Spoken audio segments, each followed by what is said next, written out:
मसीह की। एक बार फिर मैं पिता परमेश्वर को धन्यवाद करता हूँ कि उसने हम सबको फिर से आज इस पवित्र भवन में इकट्ठे होकर प्रभु की आराधना और महिमा करने के लिए परमेश्वर ने सुंदर अवसर दिया, इसलिए मैं प्रभु को धन्यवाद देता हूँ। और आज के दिन में कुछ लोग आए, कई बार चर्च आए हैं, इसका भी हम स्वागत करते हैं। प्रभु आप सबको जरूर आशीष करें। हालेलुया। तो आगे के समय हम परमेश्वर के वचन में जाएंगे और निश्चय में विश्वास करता हूँ परमेश्वर आप सबको आशीष करेगा। हालेलुया। जैसे कि हम देख रहे हैं कि जिस प्रकार से महामारी का समय चल रहा है कि हर जगहों में कोरोना वायरस फैलते जा रहा है, लोग इससे मरते जा रहे हैं, ग्रसित होते जा रहे हैं, लेकिन परमेश्वर की करुणा और परमेश्वर की दया हम पर बना हुआ है, इसलिए आज हम जीवित और चंगे हैं। इसलिए हम प्रभु को धन्यवाद करें। हालेलुया। और साथ ही साथ उसने हमें अपनी उपस्थिति में आने के लिए अवसर दिया, यह सबसे बड़ी बात है। हालेलुया। आज जब बारिश हो रहा था, बहुत जोर से बारिश हो रहा था, हम सबको मालूम है। मैं सोच रहा था पिछले रविवार के जैसा फिर इस बार ना हो जाए। फिर मैंने उसी समय जैसे सुबह उठा, बारिश को देखा, बहुत जोर जोर से गरज रहा था, तो मैंने प्रार्थना किया कि प्रभु आज का दिन विश्राम का दिन है, पवित्र दिन है, चर्च खुल चुका है, सब लोग चर्च जाने के लिए उत्साहित हैं। प्रभु हम भी चर्च जाकर आपकी महिमा आराधना करना चाहते हैं। प्रभु जी आप इस बारिश को रोकिए ताकि हम सब चर्च जा सके करके प्रार्थना किया। और प्रभु को धन्यवाद। मैं ही नहीं, हो सकता है आपने भी यही प्रार्थना किया होगा, सबने ऐसा प्रार्थना किया होगा। जितने लोगों को मतलब परमेश्वर से प्रेम है और भवन जाने के लिए उत्साहित हैं, उनको उन सब ने प्रार्थना किया होगा कि प्रभु हमें चर्च जाना है, इसलिए बारिश बंद हो जाए। और प्रभु ने हमारी प्रार्थना को सुना और बारिश बंद हो गया। हालेलुया। इसी प्रकार से हमेशा प्रार्थना में लगे रहिए। परमेश्वर प्रार्थना के द्वारा बड़े बड़े काम करता है। प्रभु आशीष करे। आइए हम थोड़ी देर परमेश्वर के वचन में चलें। मेरे साथ निकालिए प्रेरितों की पुस्तक, प्रेरितों के काम की पुस्तक, उसका 3 अध्याय, उसका 8 वचन हम पढ़ेंगे। प्रेरितों काम की पुस्तक उसका 3 अध्याय, उसका 8 वचन मैं पढ़ रहा हूँ। वह उछलकर खड़ा हो गया और चलने फिरने लगा और चलता और कूदता और परमेश्वर की स्तुति करता हुआ उनके साथ मंदिर में गया। हालेलुया। यहाँ पे एक बहुत बड़ा कार्य जो प्रभु यीशु मसीह के नाम से यहाँ पे होता है, उसका हम घटना देखते हैं कि एक जन्म का लंगड़ा जो बहुत साल से मंदिर के बाहर बैठकर लोगों से भीख मांगा करता था और उसकी जिंदगी ऐसे ही चल रहा था, भीख मांगते हुए। उसके जीवन में कोई आशा, कोई उम्मीद नहीं था कि क्या मैं एक दिन चल पाऊंगा, क्या मैं किसी दिन परमेश्वर के भवन के मंदिर के अंदर जा पाऊंगा। उसको कोई अंदाजा नहीं था, उसने कभी ऐसा सोचा नहीं रहा होगा। हमेशा उसके मन में ऐसा चलता रहा होगा कि मेरी जिंदगी इस मंदिर के बाहर भीख मांगते हुए कट जाएगी।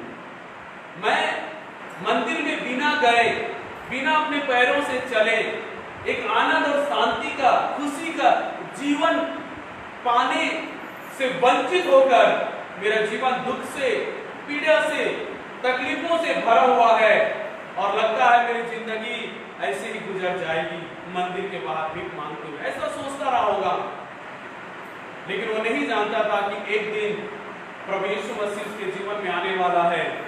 प्रभु यीशु मसीह उसके जीवन में आकर ऐसा चमत्कार करने वाला है कि वह भीख मांगना छोड़कर अपने पैरों से खड़ा होकर उछलते कूदते हुए परमेश्वर के मंदिर में जाकर उसकी आराधना कर पाएगा। हालेलुया। आप और मैं, हम नहीं जानते कि कल के दिन में, अगले हफ्ते में, अगले महीने में, अगले साल में हमारे साथ क्या होने वाला है। यदि हम परमेश्वर से प्यार करते हैं, प्रभु यीशु मसीह पर विश्वास करते हैं, हमें हमेशा प्रभु में आनंदित रहना चाहिए, खुश रहना चाहिए कि वो परमेश्वर मेरे लिए वो कार्य करेगा जिसकी कल्पना मैंने किया नहीं है। वो कार्य हम भी कई बार सोचते हैं क्या हमारा जीवन, हमारा भविष्य ऐसा होगा कि जिंदगी भर हम ऐसे ही काटते रहेंगे क्या?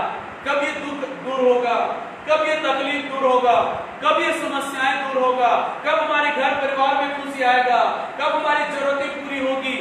कई बार हम भी सोचते रहते हैं, लेकिन हमारे लिए खुशखबरी है कि प्रभु यीशु मसीह आ चुका है। हालेलुया, हमारे पास आ चुका है, हमारे जीवन में आ चुका है और वो सब कुछ बदलकर हमारे जीवन में आनंद को भरने जा रहा है, हमारे जीवन में खुशियों को भरने जा रहा है, हमारे जीवन में चंगाई को भरने जा रहा है। मेरे प्रियो, जब आज आप प्रभु के पास आए हो मेरे प्रियो, आपको विश्वास करना है कि परमेश्वर आपके जीवन में परिवर्तन को लाने वाला है।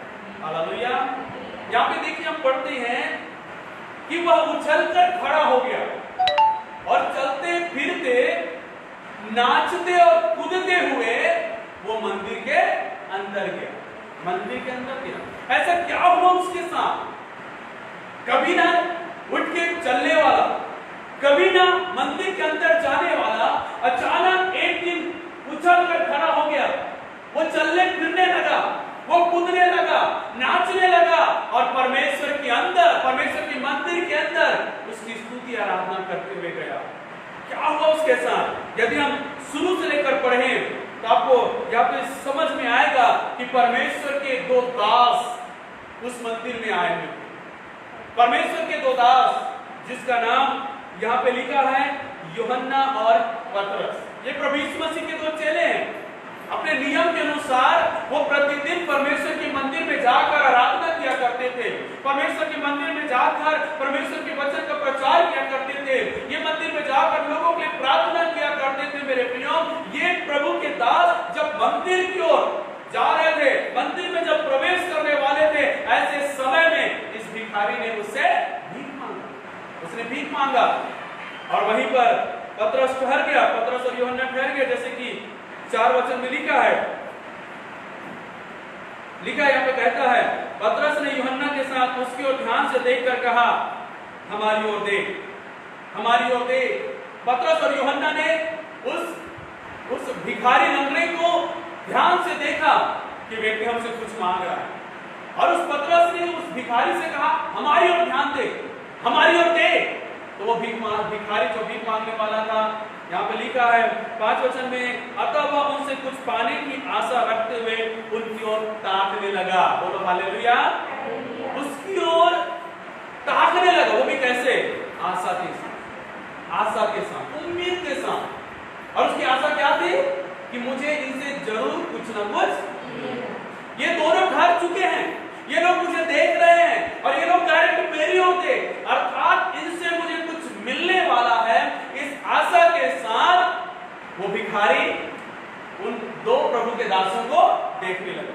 और जैसे वो देख रहा था, जैसे वो देख रहा था, पतरस ने 6 वचन में कहता है कि चांदी और सोना तो मेरे पास नहीं है, परंतु जो मेरे पास है वह मैं तुझे देता हूं। मेरे पास तो सोना चांदी,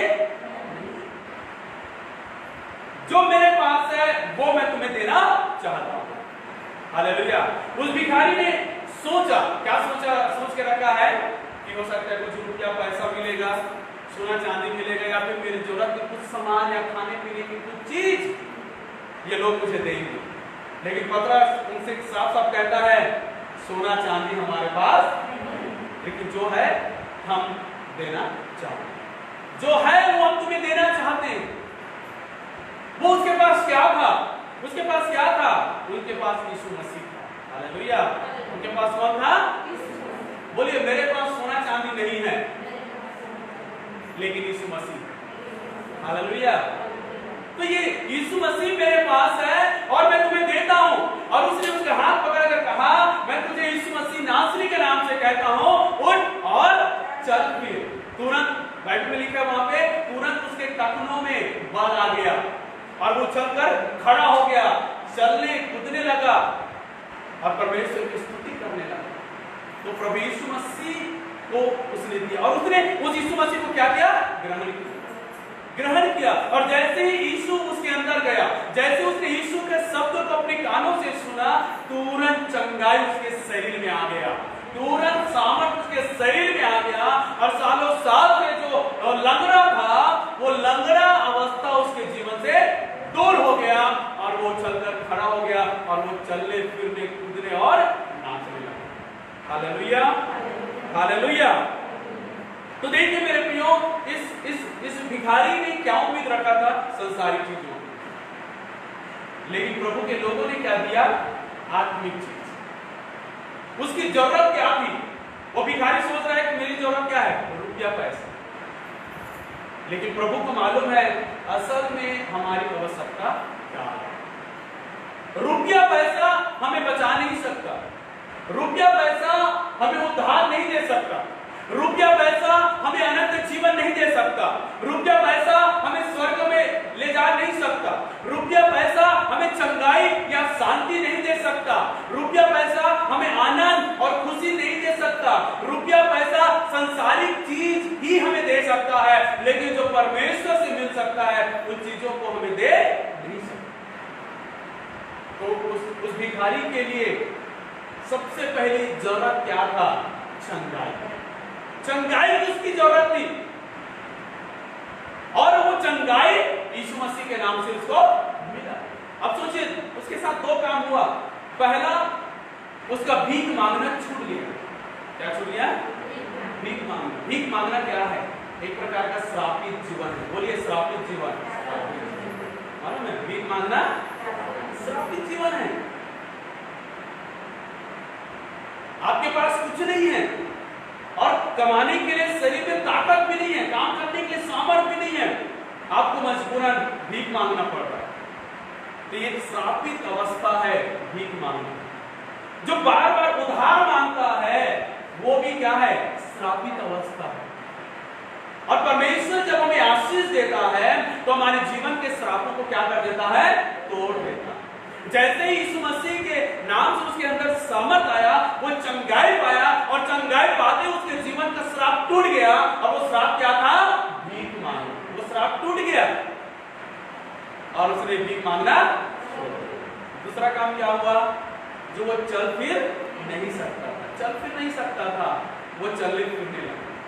चल फिर नहीं सकने के कारण से क्या हो रहा था? वो परमेश्वर के मंदिर नहीं जा पा रहा था। परमेश्वर के मंदिर, क्योंकि उस समय में मनाही था कोई भी लूला, लंगड़ा, काना, बहरा, गूंगा, अंधा, शरीर से किसी प्रकार का अपंग, बीमार, अशुद्ध, कोई भी प्रकार के ऐसे लोग परमेश्वर के मंदिर में जाने के लिए क्या था? मनाही था, बिल्कुल मना था। और उसको श्राप में जोड़ा जाता था, है ना। तो परमेश्वर के मंदिर में नहीं जा पाना एक भी क्या है? वो भी क्या है? श्रापित जीवन है। परमेश्वर ने इस श्राप को भी क्या किया? तोड़ दिया और वो परमेश्वर के मंदिर गया। हालेलुया। और ये आशीष उसके जीवन में आया, ये चंगाई उसके जीवन में आया, वो परमेश्वर के मंदिर में गया, उसने भीख मांगना छोड़ दिया। इस सब के पीछे एक गहरी बात को हम देखते हैं उस व्यक्ति के अंदर। वो बात क्या है? उसने आशा लगाए हुए उसकी ओर देखा। जब उस प्रभु के दासों ने कहा हमारी ओर देख, तो उसने कुछ पाने की आशा लगाए हुए उसकी ओर देखा। जब आप प्रार्थना करते हो, जब आप बाइबल पढ़ते हो, जब आप चर्च जाते हो, जब आप आराधना करते हो, जब प्रभु के दासों से आप मिलते हो, आपके अंदर यही आशा होना चाहिए कि आज मुझे प्रभु बातचीत करेगा, आज प्रभु मुझे आशीष देगा, आज प्रभु मुझे चंगाई देगा, आज प्रभु मेरे जीवन में एक परिवर्तन लेकर आएगा। हालेलुया। एक आशा हमारे अंदर होना चाहिए, एक आशा। और जिसके जीवन में विश्वास के साथ आशा होता है, परमेश्वर उनके जीवन में चमत्कार करता है, परमेश्वर के जीवन में आकर उनको आशीष देता है। Hallelujah, hallelujah. तो यहाँ पे 8 वचन में क्या पढ़ते हैं कि वह परमेश्वर की स्तुति करता हुआ उनके साथ मंदिर में गया। जैसे उसका श्राप टूट गया, जैसे उसने आशीष के साथ चंगाई पाया, उसने पहला काम क्या किया? परमेश्वर के मंदिर में गया। हालेलुया। वो दौड़कर अपने घर नहीं गया कि मुझे मम्मी पापा को दिखाना है, मेरे भाई बहन को दिखाना है, मेरे पड़ोसियों को दिखाना है कि देखो मैं अब चल फिर सकता हूँ। वो सबसे पहले परमेश्वर के मंदिर में गया। हालेलुया। मैं आपसे कहना चाहता हूँ, प्रभु जो भी चाहे छोटी चाहे बड़ी आशीष प्रभु आपको देता है, सबसे पहले आपको परमेश्वर को धन्यवाद देना चाहिए, सबसे पहले परमेश्वर को दिखाना चाहिए, परमेश्वर के भवन में आकर गवाही देना चाहिए, तब परमेश्वर आपके जीवन के आशीषों को बनाए रखे। ये मंदिर में गया और वहां स्तुति आराधना करने लगा। हालेलुया। परमेश्वर की स्तुति करने लगा। जब हम परमेश्वर के मंदिर में आए हैं तो हमें क्या करना चाहिए? परमेश्वर की स्तुति करना। जब आप वचन सुनते हो ना तो वचन सुनते सुनते भी प्रभु की स्तुति करना चाहिए। अंतर आत्मा में आपको स्तुति करते रहना चाहिए।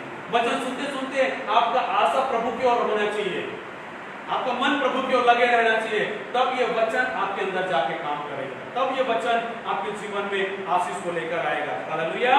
तो जब हम परमेश्वर के मंदिर में आए हैं तो हमें क्या करना चाहिए? परमेश्वर के मंदिर में परमेश्वर की आराधना करना चाहिए, प्रभु की महिमा करना चाहिए। देखो दाऊद राजा क्या कहता है, हम जब हम पढ़ते हैं भजन संहिता की पुस्तक उसका 122 भजन संहिता उसका एक वचन लिखा है, जब लोगों ने मुझसे कहा आओ हम यहोवा के भवन को चले, तब मैं आनंदित हुआ। यहाँ पे दाऊद राजा कहता है मैं परमेश्वर के भवन जाकर आनंदित हो गया, खुश हो गया मैं कि मैं आज परमेश्वर के भवन जा रहा हूँ, परमेश्वर की महिमा करने के लिए, आराधना करने के लिए परमेश्वर के भवन जा रहा हूँ करके दाऊद राजा क्या हो गया? खुश हो गया, आनंदित हो गया कि मुझे परमेश्वर के भवन जाने के लिए मिल रहा है। हालेलुया, है ना। और उसका 123 अध्याय उसका एक वचन में कहता है हे स्वर्ग में विराजमान मैं अपनी आंखें तेरी ओर लगाता हूं। परमेश्वर के मंदिर में जाकर दाऊद राजा क्या कर रहा है? अपनी आंखें, अपना ध्यान प्रभु की ओर लगा। प्रभु मैं अपनी आंखें तेरी ओर लगाता हूं। परमेश्वर के मंदिर में आकर जब आप स्तुति आराधना कर रहे हैं, प्रभु की महिमा कर रहे हैं, तो आपको क्या करना चाहिए? उस परमेश्वर की महिमा करना चाहिए, उसकी ओर अपनी आंख को लगाना चाहिए, उस परमेश्वर की ओर अपनी दृष्टि को लगाना चाहिए।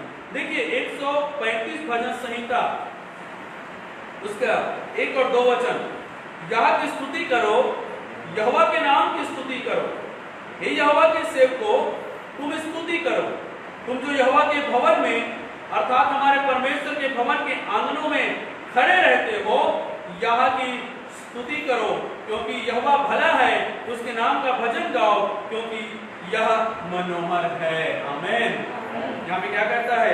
यहोवा की स्तुति करो, यहोवा की स्तुति करो, तुम जो परमेश्वर के भवन में खड़े रहते हो। देखो उस समय में जब लोग मंदिर जाते थे कोई बैठ कर आराधना नहीं करते, कोई बैठ कर वचन नहीं सुनते थे, सभा खत्म होने तक लोग खड़े रहते, लोग खड़े रहते।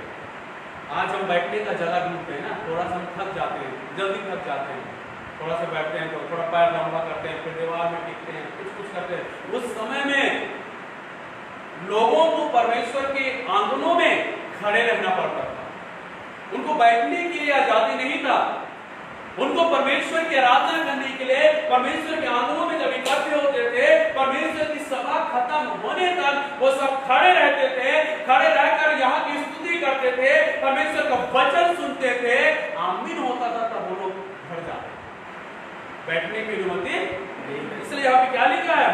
तुम जो यहोवा के भवन में अर्थात हमारे परमेश्वर के भवन के आंगनों में खड़े रहते हो, उसकी स्तुति करो। हालेलुया।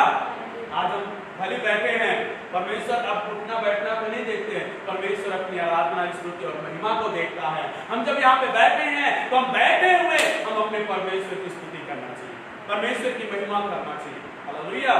परमेश्वर का भवन धन्यवाद देने का भवन है, स्तुति करने का भवन है, प्रार्थना करने का भवन है, परमेश्वर से सुनने का भवन है, और इस जगह में आके परमेश्वर के आशीषों को पाने का भवन है। जब हम परमेश्वर के भवन में आए हैं तो हमें उसकी क्या करना चाहिए?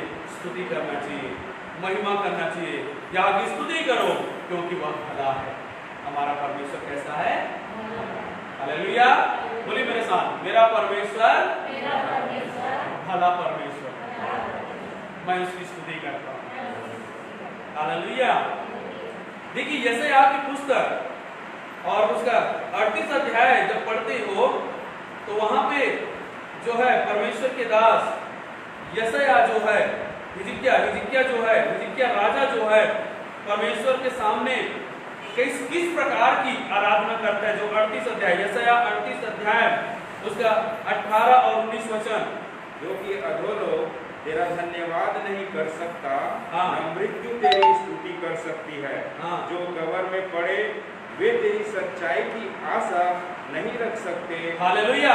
देखो यहाँ पे क्या कहता है, जो अधोलोक तेरा धन्यवाद नहीं कर सकते। जितने लोग मर गए हैं, क्या वो धन्यवाद कर सकते हैं?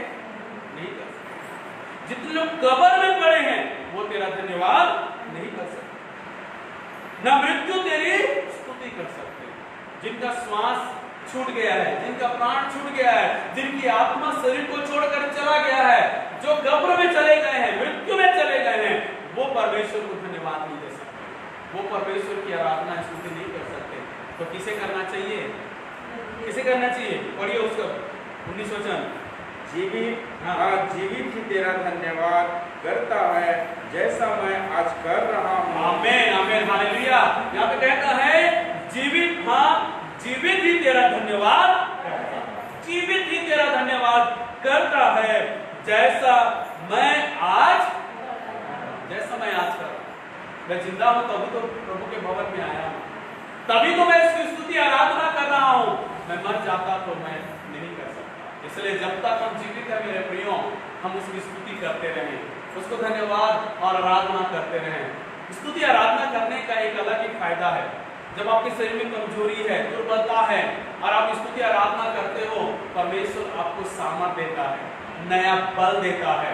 जब आप बीमार रहते हो, आप स्तुति करते हो, धन्यवाद करते हो, यीशु के लहू में जय करके स्तुति करते हो, तो वो सामर्थ क्या करता है? आपको चंगा करता है। जब आपको कई प्रकार का डर सताता है, शैतान का हो, परिस्थिति का हो, बीमारी का हो, लोगों का कोई प्रकार का डर आपको सता रहा है, और उस समय में जब आप स्तुति आराधना और धन्यवाद करते हो, ऐसे समय में स्तुति आराधना के द्वारा उस डर से परमेश्वर आपको छुड़ाता है। हालेलुया। इसलिए बाइबल हमें बताती है, हमें अपने परमेश्वर की स्तुति करना चाहिए, हमें अपने परमेश्वर की आराधना और धन्यवाद देना चाहिए। Hallelujah, hallelujah. तो मेरे प्रियो, वो जो व्यक्ति था, प्रेरितों का तीसरा अध्याय में जो पढ़ा, जो एक व्यक्ति था, वो कैसा था? वो लंगड़ा, भीख मांगा करता था, श्रापित जीवन जी रहा था वो। लेकिन जब उसने यीशु के बारे में सुना, और यीशु के द्वारा जैसे ही उसने चंगाई पाया, उसका श्राप टूट गया, और परमेश्वर के मंदिर में जाकर परमेश्वर की आराधना और धन्यवाद करने लगा। तो मेरे प्रियो, आज जब आप प्रभु के पास आ चुके हो, प्रभु की उपस्थिति में आए हो, आप प्रभु पर विश्वास कीजिए, अपनी आशा प्रभु की ओर लगाइए मेरे प्रियो। और जब प्रभु आपके जीवन में काम करना शुरू करेगा, आपके जीवन, परिस्थिति, समय, जितने भी प्रकार के बंधन है, प्रभु से तोड़कर आपके जीवन में आशीष भरना शुरू करेगा। हालेलुया। तो हमें प्रभु पर विश्वास करना है, उसके ऊपर आशा लगाए रखना है, और उसको हमें क्या करना है? धन्यवाद करना। या इन तीन ही बातों को हम सीखते मेरे प्रियो। आज के संदेश का सार तीन ही बातों को सीखते हैं। पहला, हमें प्रभु के वचन या प्रभु पर में विश्वास करना, प्रभु के वचन पर विश्वास करना। दूसरा, हमें परमेश्वर पर आशा लगाना। आशा जो डॉक्टर नहीं कर सकता, जो कोई और नहीं कर सकता, जो हमें जो कहीं से मिल नहीं सकता, जिनके कारण हम परेशान हैं, चिंतित हैं, दुखित हैं, वो जो हमें आशीष चाहिए, वो आशीष के लिए हमें परमेश्वर पर आशा लगाना, और उसके बाद हमें क्या करना है? धन्यवाद देना, स्तुति करना है। जब आप स्तुति करना, धन्यवाद करना शुरू करते हो, इसका कारण यह है कि आपका श्राप को प्रभु ने तोड़ दिया है, आपके जीवन में प्रभु ने आशीष दे दिया है, इसलिए अब उस परमेश्वर को धन्यवाद। हालेलुया। तो जो आशीषित व्यक्ति होता है, जिसने प्रभु से कुछ पाया है, वो व्यक्ति हमेशा क्या करना चाहिए? धन्यवाद देना चाहिए, स्तुति करना चाहिए। इनके जीवन का श्राप टूट गया। मेरे प्रियो, प्रभु यीशु ने हम सब के श्राप को तोड़ दिया। हालेलुया। उसने हमें चंगा कर दिया है, उसने हमें आशीषित कर दिया है, इसलिए हम उस परमेश्वर को धन्यवाद देना चाहिए। हालेलुया। जैसे वो जन्म का लंगड़ा चंगाई पाकर प्रभु के भवन में स्तुति करते हुए गया, तो मेरे प्रियो, हम भी परमेश्वर के जब भवन आते, स्तुति करते हुए, धन्यवाद करते हुए आए, और परमेश्वर पर ही आशा लगा रहे, विश्वास रखें, परमेश्वर आपके जीवन में सब कुछ पूरा करेगा। Hallelujah, hallelujah. आइए अपनी आंखों को बंद करें, हम परमेश्वर से प्रार्थना करेंगे। परमेश्वर इन वचनों के द्वारा आप सबको आशीष करें। प्यारे परमेश्वर पिता, यीशु मसीह के नाम से मैं धन्यवाद देता हूँ। आज के सुंदर वचनों के लिए प्रभु जो आपने हमें दिया है मेरे पिता, ये वचन के अनुसार पिता, एक समय में हम भी श्रापित जीवन जी रहे थे प्रभु, एक समय में हम भी बीमार थे प्रभु जी, एक समय में भी हम आपके भवन से दूर थे प्रभु जी, लेकिन आप हमारे जीवन में आए प्रभु जी, आपने हमारे जीवन में आकर प्रभु जी हमारे जीवन के हर एक श्रापों को तोड़ दिया प्रभु जी, हमें चंगा किया प्रभु जी, हमें आशीष किया प्रभु जी, और अपने भवन में लेकर आया प्रभु, और आज हम प्रभु आपकी स्तुति कर रहे हैं पिता, ये सब आपका कार्य है प्रभु, आपका अनुग्रह पिता। मैं आपको धन्यवाद देता हूँ, धन्यवाद देता हूँ, धन्यवाद देता हूँ प्रभु आज की सुंदर वचन के लिए। यहाँ पर आगे हर एक भाई बहनों के जीवन में ये वचन काम करने पाए। जितने लोग फेसबुक लाइव के द्वारा प्रभु जी इस वचन को सुन रहे हैं पिता, इस वचन को सुन रहे हैं प्रभु जी, और जो सुनने वाले हैं पिता, उनके जीवन में भी परमेश्वर की सामर्थ उतर आए प्रभु जी, और उनके जीवन का एक श्राप टूट जाए यीशु के नाम से, उनके जीवन का एक बीमारी दूर हो जाए यीशु मसीह के नाम से, और आज परमेश्वर की आत्मा में होकर वो आशीष को ग्रहण करने पाए और प्रभु की महिमा करने वाला जीवन तैयार हो जाए प्रभु जी, यीशु के नाम से उन सबको मैं आशीषित करता हूँ। पिता हम धन्यवाद करते हैं कि आपने इस सभा को पूरी आशीष किया, सुंदर वचन दिया प्रभु, धन्यवाद। सारी महिमा आदर गौरव प्रभु यीशु मसीह आपको देते हैं। रात में मेरा उद्धार करता मुक्तिदाता प्रभु यीशु मसीह के पवित्र नाम से मांगते हैं, आमीन। हालेलुया।